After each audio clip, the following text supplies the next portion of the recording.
Здесь лед вы проверяли вообще? Толстый, нет? Конечно. Ну все, значит, будьте так любезны, находитесь, пожалуйста, в плавжилете, для того, чтобы не произошло никакого там недоразумения. И будьте добры, поосторожнее. Нягледзячы на ўсе перасцярогі, рыбакі упарта выходзяць на лёд, а ён растае з імклівай хуткасцю.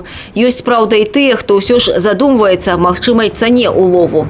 Дело в том, что пока лодка здесь не пройдет, я не пойду на лед тоже. Сначала люди с лодками сюда приходят, проверяют лед, а потом только мы выходим.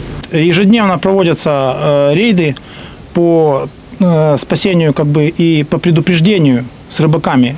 Постоянно ведутся беседы. Не все, конечно, сознательным образом относятся к этому, и не все доброжелательно относятся к этому, но в основная масса, я вам скажу, что находятся в жилетах с веревками и адекватно себя ведут. Штодзень толькі ў зоне бачнасці супрацоўнікаў выратавальнай станцыі ў Пінску некалькі дзесяткаў рыбакоў. А колькі вадаёмаў у вобласці? Між тым, з пачатку года водная стыхія забрала жыцці 4 чалавек. У рэгіёне дзейнічае распараджэнне аб забароне выхаду на лёд у перыяд ледаставу и расставання.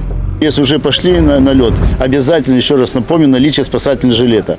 Второй момент. Если уже пошли на рыбалку, желательно в одном месте не собираться большое количество рыбаков и не сверлить много лунок. Но с другой стороны, мы не рекомендуем одному идти на рыбалку. Должна быть веревка, завязанная на поясе длиной не менее 10-15 метров. И на конце веревки обязательно груз где-то там 300-400 грамм. Ну а тым, хто асабліва ўпэўнены ў сабе, не лішне праглядваць сумную статыстыку. Многія яе фігуранты назаўсёды рассталіся і з любімым хобі, і з жыццём. І гэта якраз той выпадак, калі вучыцца лепш на чужых памылках. Марыя Кобіца, Ліса Грыгарчук, Александр Дьяченко, телерадиокомпания «Брест».